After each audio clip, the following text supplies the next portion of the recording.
सभी को नमस्कार। मैं डॉक्टर मामराज पंडित, हिमाचल प्रदेश शिक्षक महासंघ के प्रांत उपाध्यक्ष का दायित्व ऐसा मेरे पास है। प्रदेश भर के लाखों अध्यापक साथियों की समस्याओं को लेके 2 दिसंबर को एक बहुत उच्च स्तरीय बैठक होनी थी, अधिकारी की बैठक होनी थी, जो किसी ऐसे कारणों की वजह से कैंसिल करना पड़ा, जिनको हम आप सभी के सामने चर्चा में नहीं ला सकते। लेकिन उसकी कुछ वजह ऐसी वजह रही, क्योंकि अगर अधिकारी हमारे उस बैठक में हमारे वित्त सचिव रहने वाले थे, मुख्य सचिव महोदय की अध्यक्षता में ये बैठक थी। हमारे सेक्रेटरी लॉ उस बैठक में रहने वाले थे, और सेक्रेटरी एजुकेशन के साथ साथ दोनों निदेशक महोदय उस बैठक में रहने वाले थे। एक बहुत महत्वपूर्ण अधिकारी की उस अनुपस्थित रहने के कारण इस बैठक को, और माननीय मुख्य सचिव के व्यवस्था के कारण इस बैठक को आगे किया गया है। तो ये हमारे सभी अध्यापक साथियों, खासतौर के एसएमसी अध्यापक साथी, भाषा और संस्कृत के अध्यापक साथी, मुख्य अध्यापक की पदोन्नति और हेडमास्टर की पदोन्नति के साथ साथ हमारी जितनी भी मांगों से संबंधित मांगे थी, जो कम से कम उच्च लेवल की मांगे थी, जहाँ पे इस बैठक में जाना था, वो सबको एक बहुत उम्मीद थी कल की बैठक का। लेकिन ये बैठक आगे गई है। इसके लिए हिमाचल प्रदेश शिक्षक महासंघ फिर प्रयासरत है। कल भी हमने शाम को चर्चा की है मुख्य सचिव महोदय से भी, और इस बैठक को आगे जरूर करवाएंगे, ये हम सभी आप सभी को आश्वस्त देना चाहते हैं। इस पे कुछ मैं सोशल मीडिया के माध्यम से कुछ ऐसे लोगों के विचार सुन रहा था, जो ये कह रहे हैं कि इस बैठक से पहले विभाग द्वारा कोई तैयारी नहीं की गई। तो मैं बताना चाह रहा था, विभाग सरकार बनने के बाद विभाग हमारे हिमाचल प्रदेश शिक्षक महासंघ और प्रदेश के सभी अध्यापक साथियों के कोई अलग अलग संगठनों की मांग को लेकर बहुत चिंतित भी काम भी कर रहा है। 42 सूत्रीय मांग पत्र, उस मांग पत्र में कुछ ऐसी मांगे थी जो पूरी होने के बाद जो है, अब वो सारी की सारी मांगे कम होने के बाद 14 डिमांड चार्टर में इसमें रह गई थी। और ये सारी चर्चा हिमाचल प्रदेश के माननीय मुख्यमंत्री महोदय से प्रदेश का हर शिक्षक संगठन कर रहा था। उन शिक्षक संगठनों के साथ मिलके प्रदेश की जो ये बैठक होनी थी, इस बैठक में चर्चा, प्रदेश के लाखों अध्यापक साथियों की समस्याओं को लेकर चर्चा होनी थी। और इन सब के लेके, क्योंकि ये हमारा आग्रह भी था कि बैठक जितनी जल्दी आप शिक्षक की बैठक आप करवाएंगे। अध्यापक माननीय मुख्यमंत्री महोदय ने, जब हम बजट सत्र से पहले माननीय मुख्यमंत्री महोदय से मिले थे, उस दौरान मुख्यमंत्री महोदय ने अनाउंसमेंट किया था बजट सत्र में कि एक हाई पावर कमेटी का गठन किया जाएगा, और उनकी अध्यक्षता जो है मुख्य सचिव महोदय करेंगे। ये मुख्यमंत्री महोदय द्वारा अपना जो उन्होंने वादा किया था उसको पूरा किया गया था। बैठक किसी कारणवश पोस्टपोन हुई है, दोबारा बैठक की जाएगी।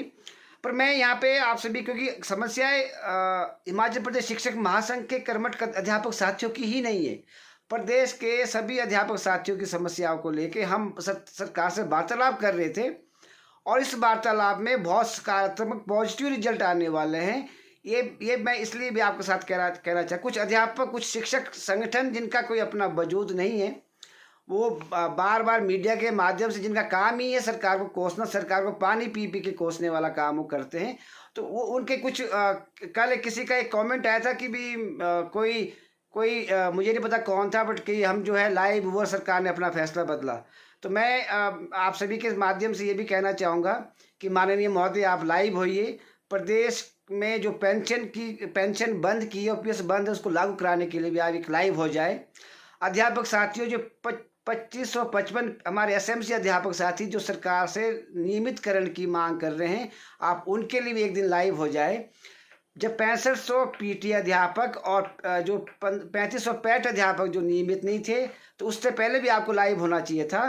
तो ये अगर किसी के लाइव होने से सरकार इस प्रकार के फैसले लेती है, और खासतौर से सीएस की अध्यक्षता में बैठक को जो है आगे बढ़ाया जाए, तो ये एक विभाग और हमारे जो अध्यापक साथियों को गुमराह करने वाला काम ही कर रहे हैं। इस प्रकार के कार्यों से प्रदेश के अध्यापक वर्ग की छवि को जो धक्का पहुंचता है, वो ऐसे अध्यापक साथी मैं हैरान हूँ, जहाँ हिमाचल प्रदेश शिक्षक महासंघ और अलग अलग संगठन के अध्यापक साथी सरकार से वार्तालाप करने का कार्य कर रहे हैं, वहीं कुछ संगठन जो है, वो कुछ संगठन जिनका अपना कोई वजूद नहीं है, 5 संगठन एक नाम से चले हुए हैं, वो मीटिंग को किस प्रकार कैंसिल कराया जाए उसके लिए काम कर रहे हैं। मेरे अध्यापक साथियों से आग्रह भी है, आप ऐसे संगठन के, ऐसे दोगले संगठन के जो है चेहरे को पहचाने। सारे के सारे एक विषय लेके हम वहाँ नहीं जा सकते। कुछ चुनिंदा विषय हैं, अगर वो हल हो जाए तो हम अगली लड़ाई के लिए तैयार हो सकते हैं। इन विषयों में एनटीटी का विषय वहाँ पे इस बैठक में था, आउटसोर्स के लिए पॉलिसी का विषय इस बैठक में था, कंप्यूटर अध्यापक की पॉलिसी के लिए विषय इस बैठक में था, एसएमसी अध्यापक को रेगुलर करने का विषय इसमें था।